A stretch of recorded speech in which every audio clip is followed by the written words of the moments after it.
नमस्कार, नवीन व्हिडिओमध्ये तुम्हा सर्वांचं खूप खूप स्वागत करते। जर तुमच्या देखील घरामध्ये असे चप्पल आणि शूज स्टँडमध्ये शूज ठेवायला जागा पुरत नसेल तर हा व्हिडिओ तुमच्यासाठी खूप महत्त्वाचा ठरणार आहे। आपल्या घरामध्ये एका माणसाच्या 2-2 चप्पल असतात किंवा शूज असतात आणि त्या ठेवायला गेलं की शूज स्टँडमध्ये जागा देखील पुरत नाही। तर अशा वेळेस आपण अगदी फ्री ऑफ कॉस्टवाला या ठिकाणी शूज स्टँड बनवणार आहोत, जे की फक्त आपल्याला एका ओढणीपासून तयार करायचं आहे। त्यामुळे व्हिडिओला शेवटपर्यंत बघा आणि आवडल्यास आपल्या मित्रपरिवारात शेअर करायला विसरू नका। तर चला सुरुवात करूया व्हिडिओला। बघू शकतात आपल्याला या ठिकाणी लागणार आहे एक ओढणी। तुमच्याकडे ओढणी नसेल, जुनी ओढणी आपल्याला घ्यायची आहे। ओढणी जर नसेल, तुम्ही अशा प्रकारचा जो आपण चेहऱ्यासाठी स्टोल वापरतो तो देखील तुमच्याकडे जुना झालेला असेल तो देखील तुम्ही घेऊ शकतात। आणि दोघं जरी नसेल तरी तुम्ही या ठिकाणी साडीचा तुकडा या ठिकाणी घेऊ शकतात। आता साडी तर सर्वांकडेच असते, जुना झालेल्या साड्याचा तुकडा देखील तुम्ही या ठिकाणी घेऊ शकता। त्यानंतर आपल्याला या ठिकाणी लागणार आहे हँगर। आणि हँगर सर्वांच्याच कडे असतं, प्लास्टिक हँगर किंवा लोखंडी हँगर, कुठलंही हँगर घेतलं तरी चालेल। आणि त्यानंतर आपल्याला या ठिकाणी कार्डबोर्डचा 1-2 तुकडे या ठिकाणी लागणार आहे। इतकंच आपल्याला सामान या ठिकाणी गरजेचं आहे। तर चला सुरुवात करूया, बघूया आपण कसं बनवायचं हे शूज स्टँड। तर बघू शकतात या ठिकाणी मी एक ओढणी घेतलेली आहे आणि ओढणीला या ठिकाणी आपल्याला डबल साईड करून घ्यायचं आहे। आणि अगदी सोपं आहे। जे कोणी नवीन बघत असाल त्याने प्लीज चॅनलला सबस्क्राईब करा, कारण मी रोज असे नेहमीच यूजफुल व्हिडिओ तुमच्यासाठी घेऊन येत असते।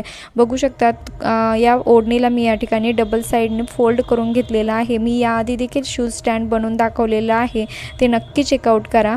बघू शकतात हा जो वरचा जो भाग आहे त्याला आपल्याला हे जे हँगरला व्यवस्थित शिवून घ्यायचं आहे। आता हा मी दुमडून घेतलेला आहे खालच्या साईडने, आपल्याला हे व्यवस्थित पॅक करून घ्यायचं आहे। मी या ठिकाणी हे व्यवस्थित पॅक करून घेतलेलं आहे।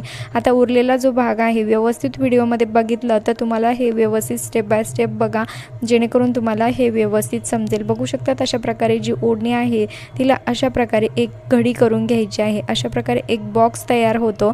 आणि त्यानंतर बघा खाली देखील आपल्याला सेम याच आकाराचं मोजमाप घ्यायची देखील आपल्याला या ठिकाणी गरज नाही आहे। अंदाजे तुम्ही या ठिकाणी हे फोल्डिंग करू शकता। तुम्हाला वाटलं तर तुम्ही मोजमाप देखील घेऊ शकतात, परंतु तशी गरज मला वाटली नाही। बघू शकतात अशा प्रकारे आपल्याला एकावर एक ही घडी ठेवून घ्यायची आहे। खूप सोपं आहे, नक्की ट्राय करून बघा। तुमच्या देखील घरामध्ये जर शूज किंवा चप्पल ठेवण्यासाठी जागा पुरत नसेल, शूज स्टँड नसेल, तर ही ट्रिक नक्की ट्राय करून बघा। बघू शकतात अशा प्रकारे आपल्याला एकावर एक हे व्यवस्थित ठेवायचं आहे।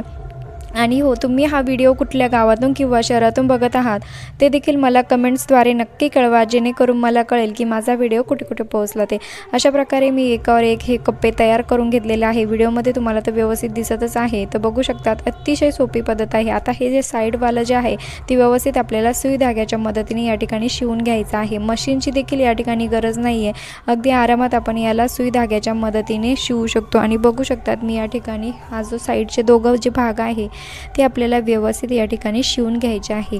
आणि खालचा आणि वरचा भाग व्यवस्थित पॅक हातामध्ये पकडून ठेवायचा आहे। एकही भाग सुटता कामा नये, जेणेकरून आपला जो कप्पा आहे तो निघायची शक्यता या ठिकाणी असेल। त्यामुळे व्यवस्थित आपल्याला सर्व जे भाग आहे हाताच्या मदतीने पकडून याला व्यवस्थित शिवून घ्यायचं आहे। बघू शकतात मी या ठिकाणी दोघंही भाग व्यवस्थित शिवलेले आहे। आता याचा वापर कसा करायचा ते बघूया। बघू शकतात अतिशय छान आणि सुंदर या ठिकाणी कप्पे तयार झालेले आहे। आणि तुम्हाला जर माझी ही मेहनत थोडी जरी आवडत असेल तर प्लीज लाईक करायला विसरू नका, कारण तुमच्या एका लाईकमुळे मला खूप जास्त मोटिवेशन मिळत असतं।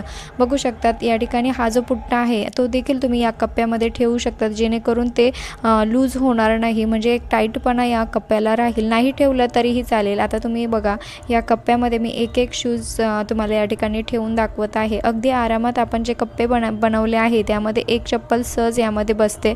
आणि छोट्या मुलांच्या जर तुमच्याकडे घरामध्ये चप्पल असेल, शूज स्टँडमध्ये जागा कमी पडत असेल तर अशा पद्धतीने तुम्ही नक्की ट्राय करून बघा। बघू शकतात अतिशय सोपी पद्धत आहे। यासाठी आपल्याला एकही रुपया खर्च करायची गरज नाही आहे। आपण हे जर शूज स्टँड जर बनवलं, असं शूज ठेवण्यासाठीचं एक टूल्स जर बनवलं तर आपली भरपूर अशी पैशाची देखील या ठिकाणी बचत होऊ शकते।